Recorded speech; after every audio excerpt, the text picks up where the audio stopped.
وليها مولاها. اللهم فقهنا في الدين وعلمنا تأويل واهدنا صراطك المستقيم. سبحانك لا علم لنا إلا ما علمتنا إنك أنت العليم الحكيم. آمين يا رب العالمين. Alhamdulillah, hadirin muslimin muslimat yang saya kasihi, yang saya muliakan, dan kita sentiasa berada dalam rahmat Allah, dan kita bersyukur atas nikmat dan kurniaannya yang tidak terhingga, di atas Allah berikan peluang kita meneruskan kehidupan kita dalam rangka ta'abud, ibadah kepada Allah Subhanahu Wa Taala, dan atas nikmat iman dan Islam. Itulah satu anugerah daripada Allah yang amat besar, yang wajar, yang wajib untuk kita syukuri. Dan alhamdulillah kita bersyukur pada malam ni Allah pertemukan kita kembali untuk meneruskan satu subjek utama dalam kehidupan kita. Apa subjek kita cikgu? Subjek kita tadabbur. Apa itu tadabbur? Jadi tadabbur ni apa, perkara apa? Jadi tadabbur merupakan kewajipan kita sebenarnya, kerana dia adalah satu tuntutan yang Allah sebutkan di dalam Al-Quran. Sebab tajuk kita ni, tadabbur ni adalah untuk semualah, kepada kaum muslimin, orang-orang yang beriman.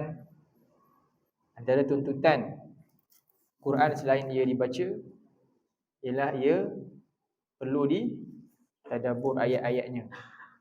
Itu sebagaimana firman Allah Subhanahu Wa Taala dalam surah 38. Boleh? Surah 38, surah Sad, ayat yang ke-29. Surah Sad, surah 38, ayat yang ke-29. Sama-sama buka pelan-pelan muka suratnya, muka surat 461. Mudah-mudahan di atas perkara yang kita lakukan ni, memilih ayat-ayat Allah yang mulia ni, Quranul Karim ni, melihat pula dengan mata anugerah Allah kepadanya, ayat-ayat yang mulia ini mendapat rahmat yang besar daripada Allah Subhanahu Wa Taala. Muka surat berapa? 455. 455. Sad. Cari ayat 29, pendek ayatnya. Ya, jumpa Kalau ada gadget boleh buka handphone, pastikan tak ada gangguan dengan media sosial lain. Kita hormati ayat-ayat Allah, kita muliakan dia dengan hindarkan daripada segala bentuk gangguan. Baik, ayat yang ke-29 firman Allah Subhanahu Wa Taala, bagi kita tilawah. A'udzubillahi minasyaitonirrajim.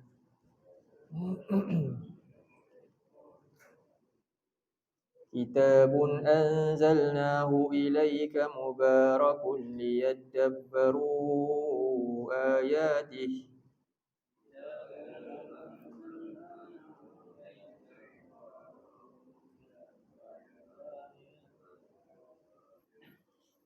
liyadabbaru ayatihi waliyatadhakkara ulul albab.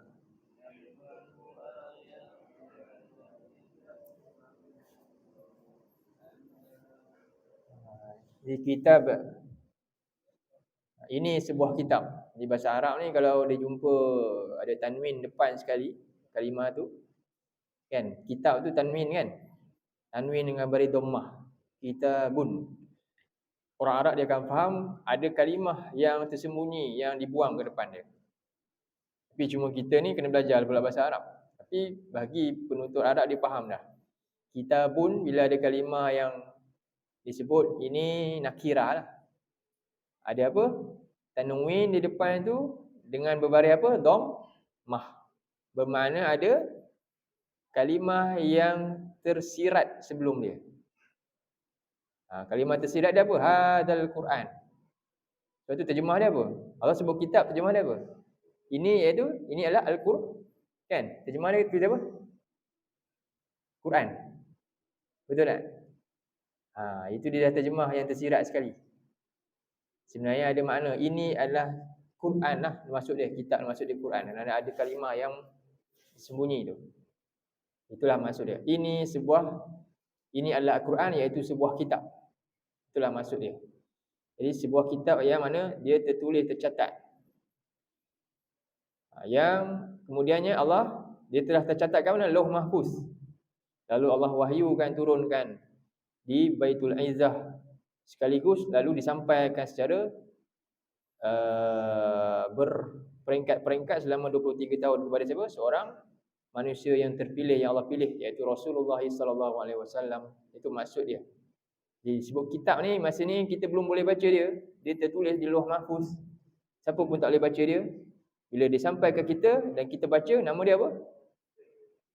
Al-Quran. Qara'a, bacaan. Nama Quran tu lepas ni. Ketika sebelumnya dia tertulis di Lauh Mahfuz. Terpelihara kukuh di sana. Jadi Allah dengan rahmat dia yang amat besar, kemudiannya menurunkan panduan ini untuk kita akhirnya boleh baca dengan mudah hari ini. Jadi ini satu benda yang sangat mahal. Sangat mahal di tempat yang sangat mulia, lalu sampai ke kita. Jadi ini benda yang tak ada lebih mahal daripada ni. Ada tak yang lebih jauh lagi daripada ni? Yang sampai, tak ada. Orang kata kalau kita orang tu apa? Kita mengidam buah tu, buah durian kan? Tinggi kan? Lepas tu luruh dia tu, dapat rasa tu, orang kata apa? Memang kita cop lah, takkan tinggal lah. Tapi ini bukanlah sekecil itu. Ini nikmat yang amat besar. Dan Allah kata, jadi ke sini ayat ni nak suruh kita rasa kagum dan rasa sangat-sangat syukur dengan nikmat Allah yang paling agung, iaitu Quran. Jadi ini sebuah kitab yang kami turunkannya kepada engkau, iaitu Nabi Muhammad SAW. Kerana itu Allah kata mubarak, penuh dengan kebaikan. Liyadabbaru ayatih. Bagaimana cara beroleh keberkatan kebaikan itu? Iaitu dengan cara mereka yadabbaru tu, perkataan tu tadabbur. Perkataan yadabbaru tu kita gunakan istilah yang Arab juga, kita sebut tadabbur dalam perkataan tu. Tak perasan dalam terjemahan. Di terjemahan dia kata apa? Merenungi, mengkaji, menghayati. Betul tak? Jadi begitulah. Betul, bila perkataan tadabbur ni sedangkan ada, tapi dalam bentuk Arab tu sendiri. Itulah maksud daripada situlah munculnya tadabbur hari ni. Diperkenalkan kerana ni. Jadi li itu adalah tujuan Quran turun untuk ayat dia ditadabbur oleh umat Nabi SAW. Jadi kita ni, tugas kita lah sekarang ni, tanda kita syukur dengan nikmat yang besar yang turun ni, yang mulia ni. Bukti dia apa? Kita akan buat kerja yang Allah suruh buat ni, tadabbur. Tanda kita syukur dengan adanya panduan ni, apa kita akan buat? Kita akan buat kerja ni sungguh-sungguh, tadabbur. Dan tadabbur ni maksudnya apa? Baca, tengok makna dia pula, fikirkan dan hayati pula ayat dia, lalu jadikan dia sebagai tindakan dalam amalan kita, amalan-amalan tu. Jadi begitulah tadabbur, 4 benda yang kita kena buat. Jadi dia bukanlah mudah dan dia perlukan pengorbanan, jihad. Bukan sekadar dibaca. Sebab itulah Nabi SAW ada sebuah hadis yang panjang hadis tu. Dan Nabi tutup hadis tu, Nabi kata wailun. Nabi kata, kita tak kena ubah mindset sikit dengan membaca Quran ni. Jangan kita tinggalkan untuk lihat dia punya makna, sebab ada hadis lain. Kita kena guna hadis tu juga. Selama ni kita baca Quran dapat 10 pahala, betul? Kan? Tapi ingat ada hadis lain yang cela pula baca tanpa fikir. Hadis ni pula jarang digunakan, dalam dikeluarkan. Hadis ni Nabi tutup, Nabi cakap wailun. Ini hadis ni hadis yang disampaikan oleh Aisyah radhiyallahu anha, dan kata-kata ni ketika subuh. Nabi nak pergi, Nabi dah habis lepas tahajud, Nabi baca Quran, berjumpa dengan Bilal bin Rabah ni. Tanya Nabi menangis. Sebab Nabi Qiyamulan, Nabi baca Quran dan Nabi nangis. Bila tanya kenapa nangis? Malam tadi ada ayat Quran yang turun ke aku. Dan Nabi tutup dengan kata wailun liman qara'aha qara'aha wa lam yatafakkar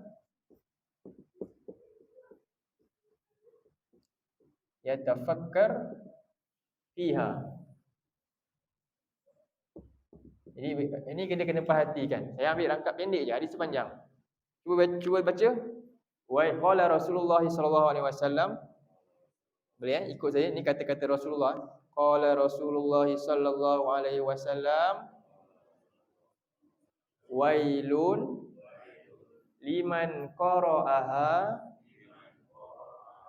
walam yatafakkar fiha. Ha ni rujuk pada ayat Al-Quran, ayat-ayat Allah. Wailun maknanya apa? Celakalah, rugilah, binasalah. Liman, bagi siapa saja, qara'a, yang telah membacanya. Nya ni rujuk pada ayat aku. Ayat aku ni. Walam, namun tidak, yatafakkar, berfikir apa yang dia baca, fiha, tentang ayat ni. Nabi kata apa? Celakalah bagi orang yang baca je, tapi tak nak fikir dia baca apa. Dia baca komik pun nak fikir apa benda cerita. Tiba-tiba dia baca ayat Allah yang paling mahal nak bawa dia masuk syurga, jalan yang akan dilalui sangat-sangat panjang nanti, yang menggerunkan. Dalamnya cerita pasal neraka yang menakutkan, dan dalamnya cerita pasal syurga yang sangat-sangat hebat, supaya manusia serap dalam jiwa dia. Tiba-tiba dia baca apa? Tak nak faham. Nabi kata apa? Celakalah orang macam ni. Jarang kan dengar hadis ni. Kita dengar apa dia? Ya, Nabi baca, Nabi kata memang itu untuk motivasi. Tapi ingat, dia kena seimbang antara dua. Maksud dia apa? Kalau dalam SPM, cikgu kata, belajarlah baca buku ni kan? Lepas tu dia lulus dapat A. Dia baca saja ke sebab dia faham sebab tu dia lulus? Dia lulus tu sebab dia baca je buku tu ke sebab dia faham? Ada tak yang lulus tu dia, aku tak tahu, aku baca je, tak tahu benda pun. Tiba-tiba lulus dapat A+, ya ke? Betul cikgu? Itu seremeh SPM. Seremeh SPM. Yang ni sedalam, setinggi SPM ni macam mana? Ni SPM apa? CJ Padang Masyar kita macam mana? Ni lagi dalam, lagi kena ada, lagilah kena hayati dia. Sebab ni perjalanan yang sangat dahsyat. SPM tu kalau gagal pun kaya juga dia lepas tu. Tapi yang ni, kita nak lalui satu pengalaman alam yang berbeza, yang sangat menakutkan. Dan Allah cerita semua dalam ni. Tiba-tiba dia baca macam tu je, dah selesai. Aish, sambil lewa sungguh orang ni. Sebab tu Nabi nak bagi tekan. Nabi kata apa? Celakalah orang macam ni. Jadi sebab itulah tadabbur adalah jalan untuk kita tidak tercela dengan hal yang Nabi sebutkan. Sebab tu Allah kata, macam mana nak dapat kebaikan Quran? Liyadabbaru ayati. Tadabbur, baca untuk fahami ayat dia, untuk dapatkan ayat dia masuk dalam jiwa kita. Macam mana kita boleh baca buku lain sampai apa? Berminta mimpi-mimpi, kan? Novel lah jadi pula. Tiba-tiba baca kitab paling mahal yang bukannya dicetak, turun dari mana? Dari tempat yang sangat mulia. Macam tu je dia baca. Tak patut dia buat Quran macam tu. Tak patut. Okey Jadi sebab itu Allah kata apa lagi dalam ayat ni? Waliyatadzakkara ulul albab. Dan siapa yang buat ni, Allah kata dia ulul albab. Ulul albab ni apa? Ulul albab ni nama pujian Allah dalam Quran. Banyak nama ulul albab ni. Bila Allah sebut ulul albab, ini golongan grade A punya. Orang yang akal lebih bijaksana. Tapi dia kena buat apa? Kena baca Quran, tadabbur lah. Dia luar biasa akal fikir dia. Dan inilah orang yang akan dapat pelajaran dalam Al-Quran. Kalau tak tadabbur, agak-agak apa jadi? Ni tadi surah berapa kita baca? 38 ayat 29. Kalau tak tadabbur, ada tak amaran Allah? 38 ayat 29. Cuba buka surah, kan best kan kalau buka Quran kita nampak ayat tu. Kalau tak ada Quran boleh buka, boleh nampak kat mana saya tunjuk ayat. Kita puas tengok apa yang Allah sebut untuk kita. Dalam surah 47 pula. Ayat 24. Ini amaran Allah, siapa tak buat tadabbur, amaran Allah dalam ayat ni.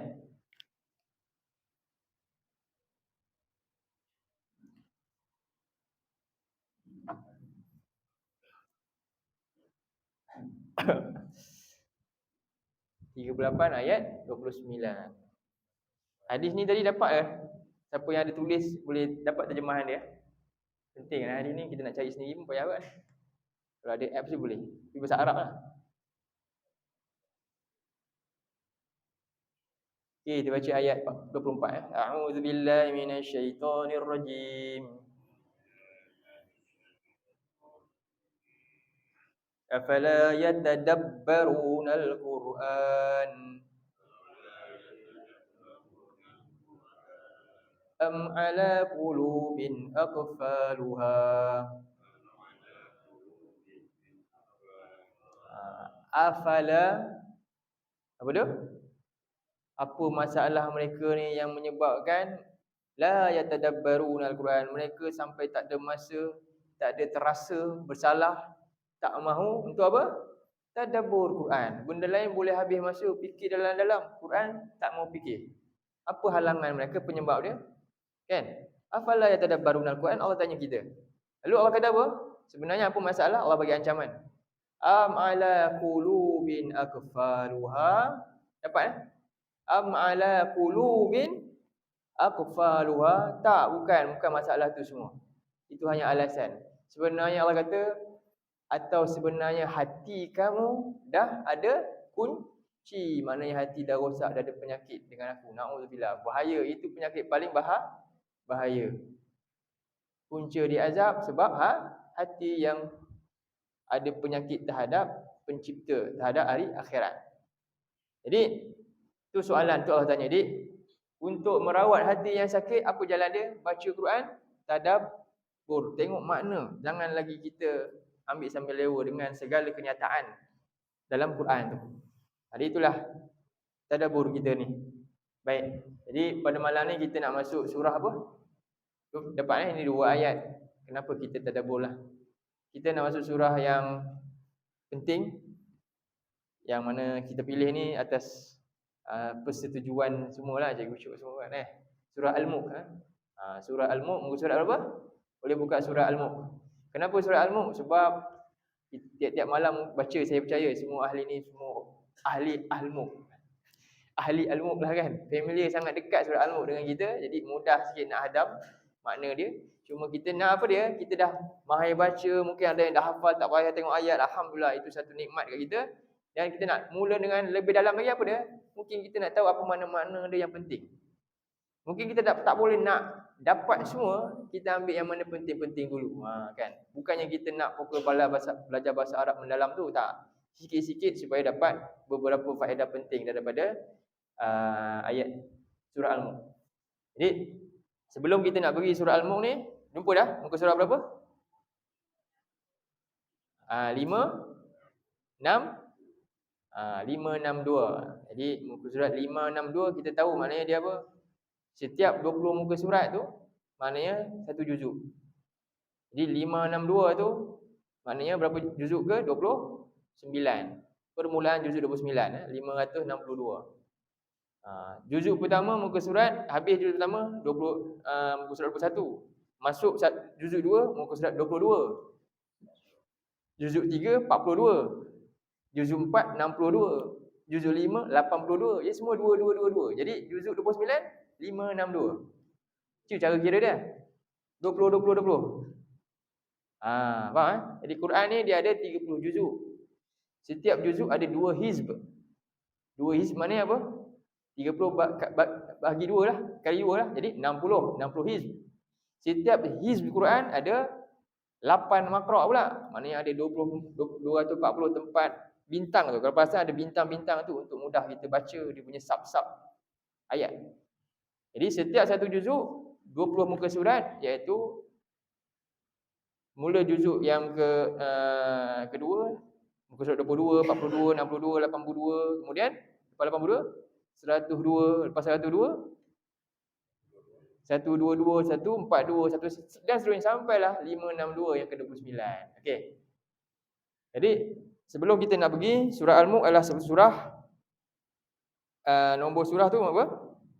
Surah yang ke-67 dalam Quran, mengandungi 30 ayat. Antara fadilat dia dalam hadis, saya kongsi satu lagi hadis tentang surah Al-Mulk. Boleh, kalau ada yang menulis boleh dapatkan ni hadis ni yang sahih daripada Jami' Tirmizi. Nabi SAW bersabda, inna suratan minal Quran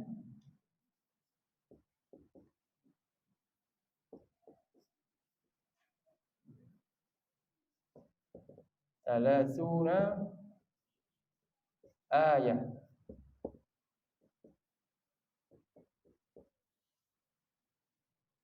syafa'at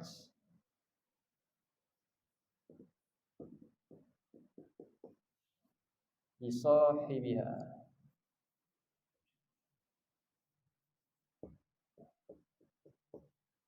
hatta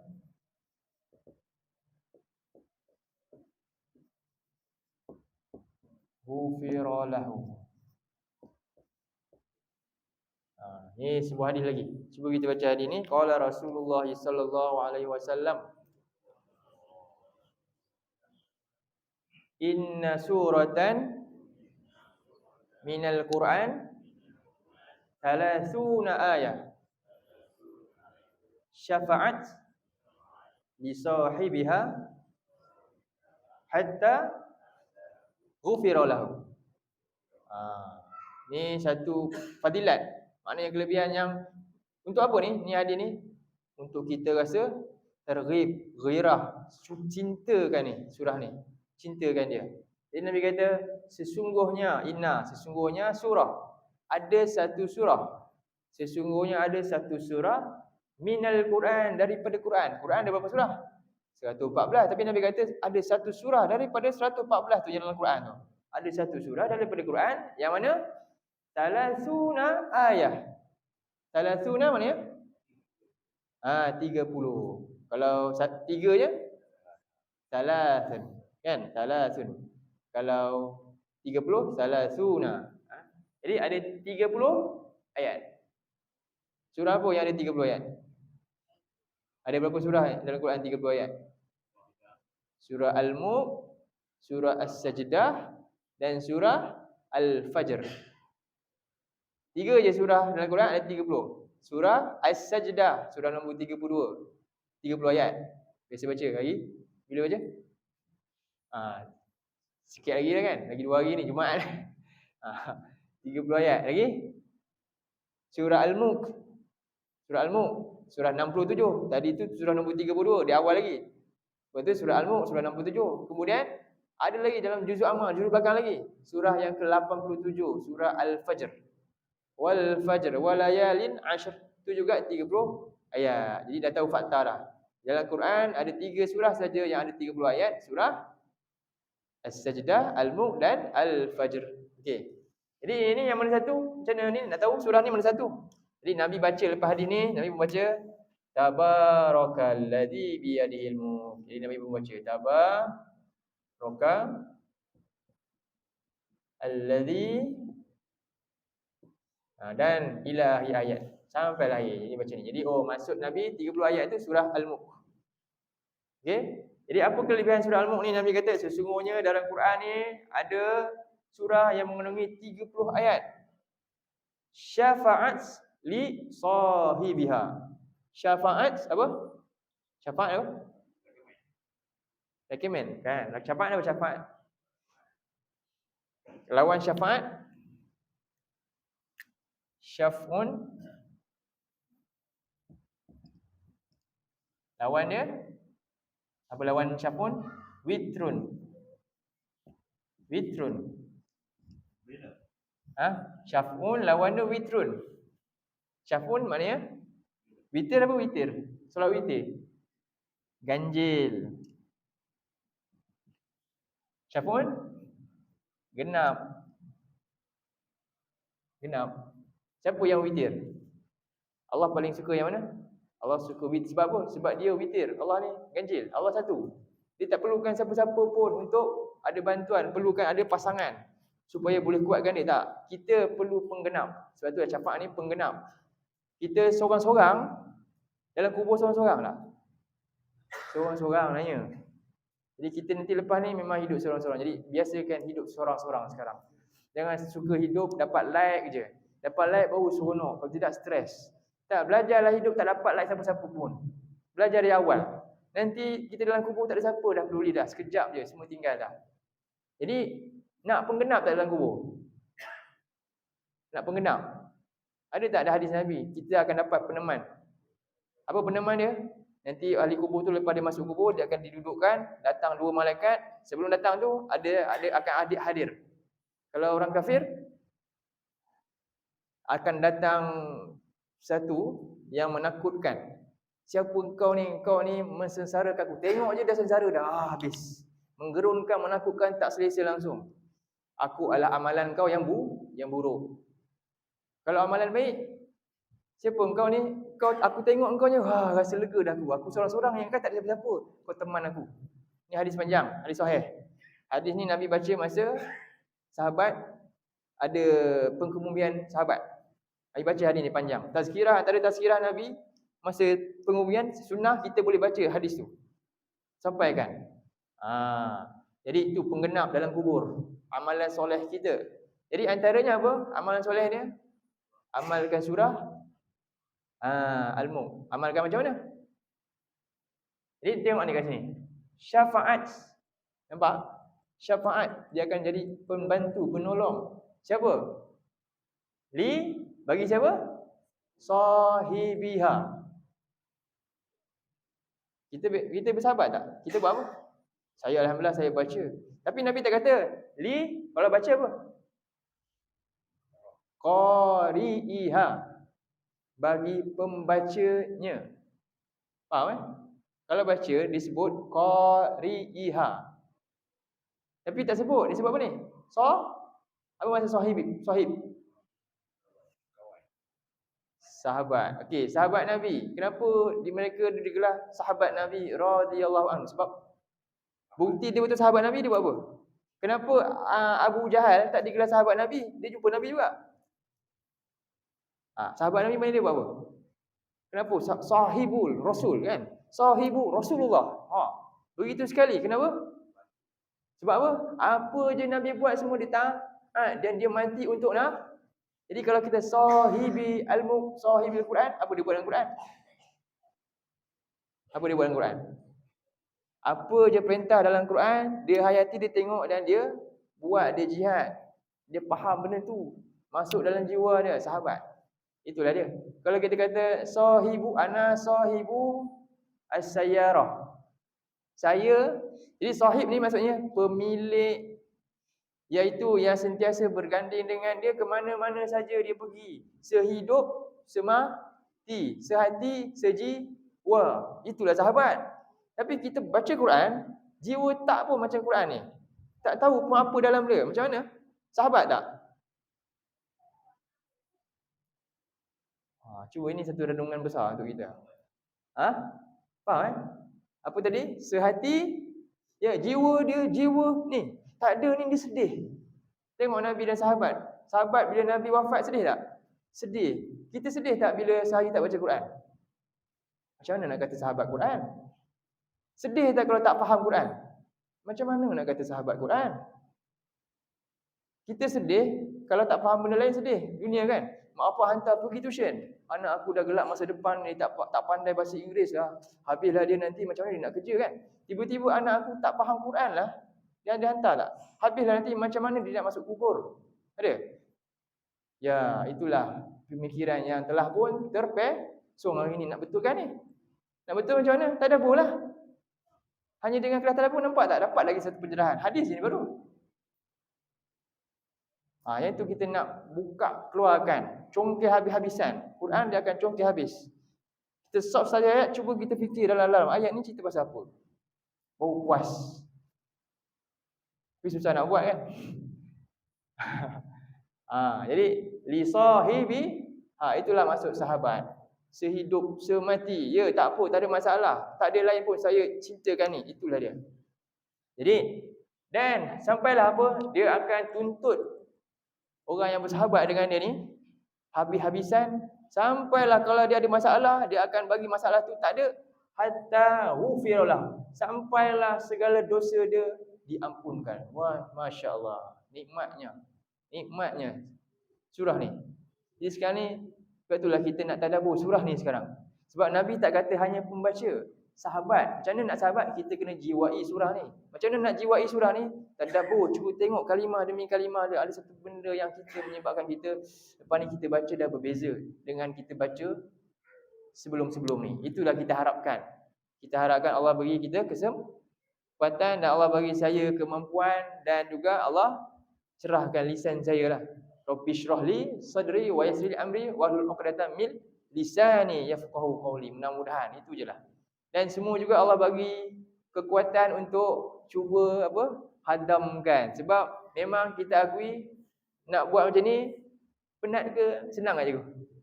Ini dah macam balik sekolah lah kan. Alamak, saya kena ada Quran pula, kena ada nota sikit. Jadi memang pun kita nak belajar akhirat lebih kena serius kan. Kenapa dulu kita nak dapat lulus itu kita boleh ada semua. Tapi sekarang saya nak santai-santai je. Ini lagilah kita dah masuk departure hall dah ni. Ini lagi tak boleh santai. Kita dah bawa beg dah nak balik dah ni. Mana boleh santai kan? Boleh relax ke? Tidur. Tengok tinggal flight dah. Tak boleh. Ini lagi kena serius lah sebenarnya lah. Jadi mudah-mudahan dengan ni kita termasuk orang yang berjihad lah juga. Menuntut ilmu. Dapat faedah. Jadi inilah fadilat surah Al-Mulk. Antaranya bahkan dalam hadis lain lah. Hadis lain apa dia? Nabi tak pernah tinggal baca surah Al-Mulk pada sebelum tidur. Kenapa agak-agak faktor? Antaranya surah Al-Mulk ni dalam dia cerita memang tentang siapa? Pertama sekali nanti Allah nak kenalkan diri dia dulu. Dan Allah buka cerita tentang neraka yang menggerunkan. Jadi itu nanti kita akan masuklah. Jadi ni pertama Nabi Ahmad baca sebab apa? Tidur adalah waktu yang paling kritikal sebenarnya. Di setiap hari kita ni sentiasa hamba Allah ni sentiasa seolah-olah telur di hujung tanduk je. Siang tadi dicergas bukan main, sampai waktu nanti dia akan seolah-olah bila-bila masa je. Dia boleh apa? Dia boleh pergi macam tu je. Okey, kita buka surah tentang tu sebelum tidur baca. Kenapa kita takut? Buka surah 39 ayat 41 rasa. Surah selepas surah 39 42. Tengok ayat tu. Ayat 42 muka surat 463. 463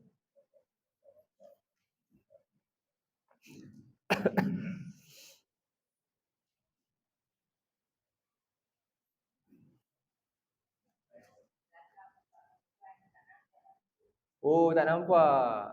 Macam mana nak buat? Jauh. Tak boleh buat apa. Kena mendengar je lah. Tak nampak? Saya kena tulis besar lagi. Kalau besar pun tak nampak. Memang tak nampak tak apa. Allahul musta'an. Tak apa. Nanti Haji Snack masuk. Tengok apa yang kita tulis.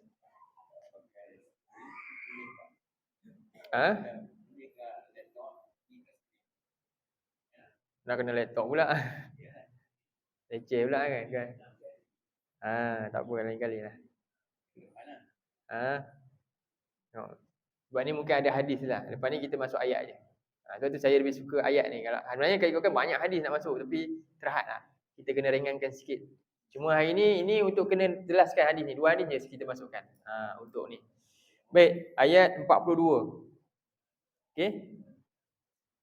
Ayat 42 Allahu yatawaffa. Cuba.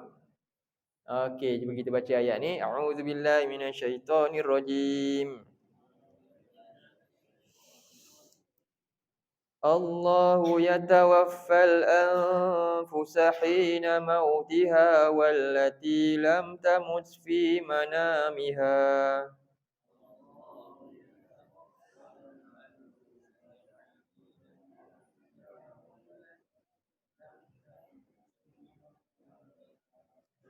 فيمسك التي قضى عليها الموت ويرسل الأخرى إلى أجل مسمى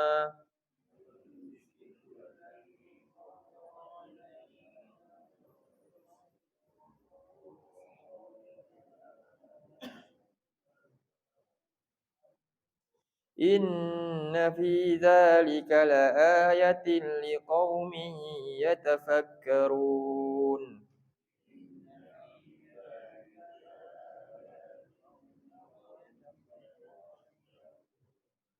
Ayat ni Allah nak cerita tentang dia siapa satu. Sebab Allah dulu nama dia kan. Allah. Allah nak cerita begitu fragile-nya kita. Faham Begitu apa? Rapuhnya kita ni. Jadi jangan sombong. Secergas mana pun, sehebat mana pun siang tadi punya aktiviti kita buat, ingat kita sangat rapuh. Allah kata, Allah lah yang yatawaffa, mewafatkan al-anfus, akan diri-diri jiwa manusia ni, nyawa, hina mautiha, ketika saat dia mati, kematiannya yang telah ditetapkan, wallati lam tamut fi manamiha, dan yang belum lagi ia mati pada ketika waktu dia tidur. Fayumsikul lati, dan dialah yang memegang nyawa, qada 'alaihal maut, yang telah pun dia tetapkan ke atasnya kematian. Maknanya kita ni bila tidur sebenarnya roh kita sentiasa apa dia? Dalam aturan siapa? Allah pegang semuanya tadi.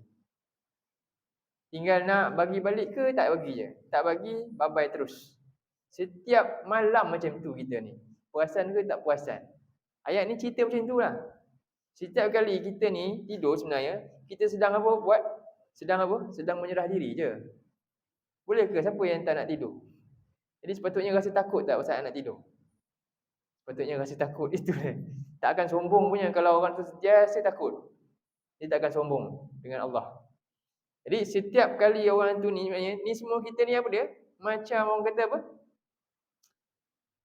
Faham bagi pinjam kejap je. Okey, bagi balik, pak balik. Tidur tu mana simpan balik. Sekarang mana yang nak masuk balik? Allah pun masuk. Yang mana tentu, yang mana mati lah. Tak sampai dah. Itu sebenarnya kita semua. Rapuh tak? Rapuh lah. Rapuh sangat. Jadi itu masuk ayat ni, dan dia pegang siapa yang dia pula telah tetapkan kematian, wa yursilul ukhra, dan yang lain dia hantar balik. Dan tak balik. Illa ajalin musamma, sampailah tempoh yang telah ditetapkan. Jadi inna fi dzalika laayah, sesungguhnya ini cukuplah jadi satu tanda-tanda kebesaran yang patutnya menakutkan kamu. Liqaumi yatafakkarun. Tapi hanya siapa yang dapat pengajaran ni? Hanya kaum yang apa? Fikir bila dibaca. Fikir, tapi baca tak fikir. Nak dapat pahala je. Fikir tak mau. Kena ubah mindset tu. Jadi inilah apa pentingnya surah ni lah, antara kelebihan surah ni. Dan antara hadis lain, surah ni nanti akan menyelamatkan daripada apa? Azab kubur. Baik, itu fadilat surah Al-Mulk. Ini mukadimah dia lah. Mudah-mudahan dengan fadilat ni kita dapat rasailah. Baik, kelebihan dia, dan kita amalkan, rasa cinta, bertambahlah cinta kita untuk amalkan surah Al-Mulk ni. Dengan apa amalkan ni? Maksudnya baca, bukan sekadar baca, tetapi fahami makna-makna dia, tengok ancaman-ancaman Allah dalam surah Al-Mulk, sehinggalah kita rasakan Allah ni memanglah hanyalah tempat kita betul-betul bergantung haraplah, dengan yakin segala sesuatu Allah boleh lakukan. Baik. Jadi surah Al-Mulk kita baca ayat pertama tu. Boleh? Sikit dah. Saya nak terang ayat pertama satu je, tabaraknya. Ada masa sikit lagi kot. Okey, kita buka surah Al-Mulk ayat yang pertama. Ke surah 562 ni. Okey. A'udzu billahi minasyaitonir rajim. Bismillahirrahmanirrahim.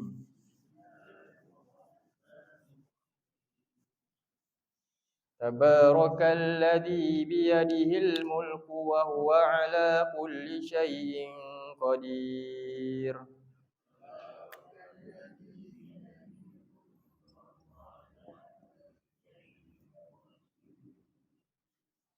Jadi ayat ni Allah mula dengan apa surah ni?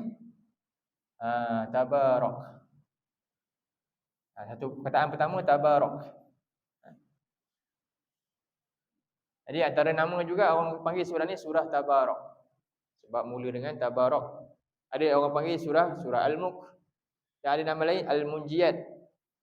Al-Munjiyat maknanya yang menyelamatkan dia. Ialah daripada azab kubur tadi tu. Jadi Tabarak, apa makna Tabarak? Tabarak daripada perkataan asalnya Al-Barakah. Al-Barakah. Jadi ayat ni, perkataan ni kita dah jadikan dah melayukan dia. Kita pun sebut. Apa makna Al-Barakah? Barakah lah. Berkat tu apa makna ni? Kita pun kata berkat lah. Dah nak sikit nak habis masa dah. Apa makna berkat? Jadi sebenarnya kita belum terjemah lagi makna dia. Selama ni kita tak terjemah lagi makna dia. Apa makna dia? Maksudnya? Jadi berkat ni ada makna, istilah dia makna dia. Antara makna dia kasratu al-khair wa dawaimuha.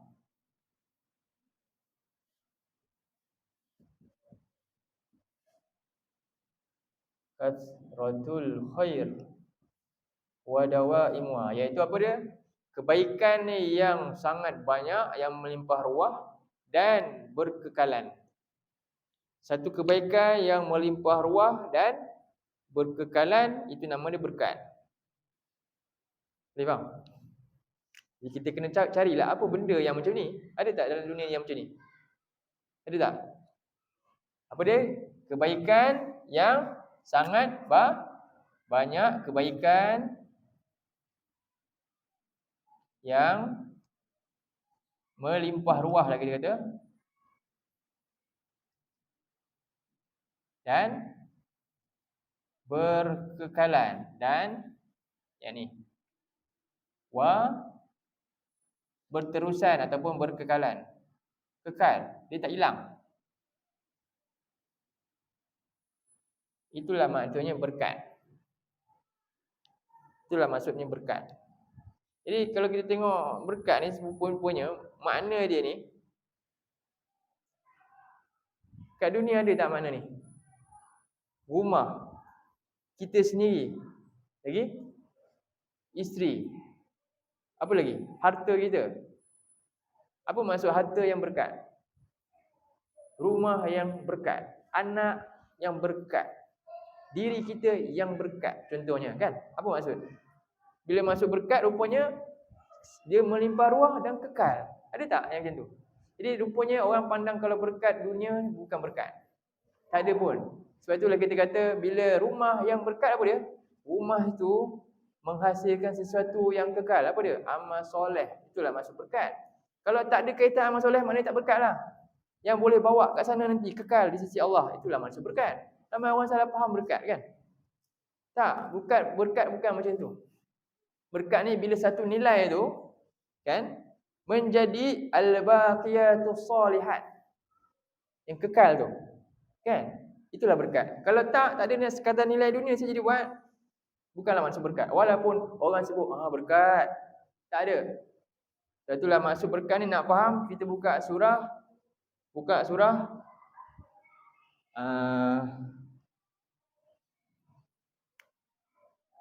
Al-Kahfi ayat 46.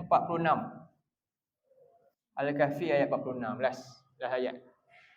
Last ayat Al-Kahfi, saya janji inilah surah Al-Kahfi ayat 46. Muka surah berapa? Tak, ayat di atas sekali. Muka surah berapa Kalau jumpa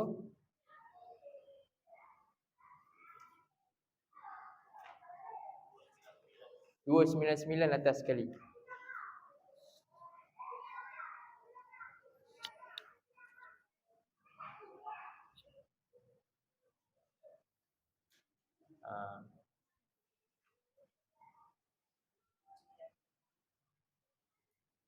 Okay. A'udzubillahi minasyaitonirrajim. Al-malu wal banuna zinatul hayatid dunya.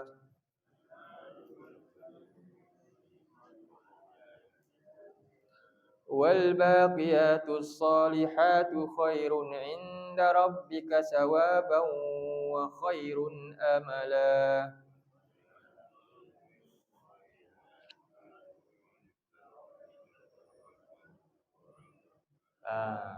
Tengok Allah kata apa? Harta benda dan anak-anak kamu dia hanyalah sekadar apa? Perhiasan. Jadi perhiasan dia tak ada apa nilai perhiasan, lepas tu boleh cabut sukati. Jangan jadikan hanya perhiasan je. Nampak seronok, si gembira, lepas tu tak ada apa-apa dah. Kan? Macam orang buat majlis kat sekolah kan? Kat kelas tu, majlis apa? Akhir tahun. Kelas tu kosong, dia buat apa cikgu? Tampal manila kad buat cantik-cantik semua, kan? Habis sambutan, habis terus hilang, sampah jadinya. Betul? Jangan jadikan semua yang ada kat dunia ni kita punya tu Allah bagi tu modal. Jadi sekadar tu je. Rupanya habis macam tu je. Tak. Sebab tu Allah kata apa lepas tu? Wal baqiyatus salihat. Baqi tu apa? Yang kekal daripada amal soleh tu. Jadikan semua tadi harta tu sebagai amal soleh. Baru berkat. Jadikan anak-anak tu anak yang soleh. Baru berkat. Itulah khairun inda rabbik. Itulah yang terbaik untuk bertemu Allah nanti di sisi Allah. Wa sawaban sebagai pahala yang terbaik, yang kekal, ganjaran kekal. Dan amala, apa dia? Khairun amala. Sebaik-baik apa? Harapan dan cita-cita kita. Itulah cita-cita utama sepatutnya seorang pemimpin, setiap ayah dan ibu, setiap orang Islam. Cita-cita dia, inilah harapan paling baik. Dia nak semua tu dapat berkat, iaitu apa? Kekal sebagai soleh tu. Jadi sekarang ni nak dapat tahu jalan tu, siapa yang boleh bagi jalan tu? Hanya milik siapa? Berkat Allah. Kita tak boleh capai dengan jalan sendiri. Sebab itu Allah mulakan dengan tabarak. Aku pemilik keberkatan. Kita tak boleh sebut tabarak siapa? Nisbah kepada selain Allah. Tabarak ni, perkataan ni hanya boleh dinisbahkan kepada Allah saja. Jadi sekarang ni kita baca surah Al-Mulk, perkataan pertama ni, tabarak ni apa? Terjemah dia apa? Maha suci kan? Maha tinggi, betul? Kenapa? Sebab dia terjemah dia tafsir daripada kefahaman ni lah. Tentulah Allah lah yang maha suci, maha agung. Sebab apa? Dia pemilik segala kebaikan. Nak capai maksud berkat, maka Allah bagi jalan dia. Nanti kita bincang bagaimana jalan untuk dapat keberkatan yang sebenar dalam hidup. Kena faham surah Al-Mulk. Inilah starting dia. Inilah mula mukadimah surah Al-Mulk. Jadi kita faham maksud berkat ni, kita terjemah sebenarnya apa? Tabarakalladzi, maknanya maha melimpah ruah kebaikan serta kekal. Allazi biyadihil mulk. Siapa? Oleh Tuhan yang di tangannya lah segala kerajaan. Itulah maksud dia berkat. Jadi kita faham rupanya nilai berkat ni bukan hanyalah atas apa? Main cakap-cakap suka je. Tak. Mahal, nilai ni mahal. Kena ada ilmu, kena ada wahyu, baru faham maksud dia. InsyaAllah nanti kita sambung surah Al-Mulk ni pada pembincangan yang pertemuan yang akan datang. Mudah-mudahan Allah panjangkan umur kita. Allah permudahkan segala urusan kita. Aku qauli hadza wa astaghfirullahal azim li wa lakum. Allahumma ij'al hadza jam'ana jam'an marhuma wa tafarraqna min ba'dihi tafarraqan ma'suma. Allahumma inna na'udzubika minal arba' min ilmin la yanfa' wa min qalbin la yakhsha' wa min nafsin la tashba' wa min du'a'in la yusma'. Rabbana la tuzigh qulubana ba'da idh hadaytana wa hab lana min ladunka rahmah innaka antal wahhab. Rabbana atina fid dunya hasanatan wa fil akhirati hasanatan wa qina azaban nar. Wa sallallahu ala sayyidina Muhammadin wa ala alihi wa sahbihi wa sallam. Walhamdulillahirabbil alamin. Assalamualaikum warahmatullahi wabarakatuh.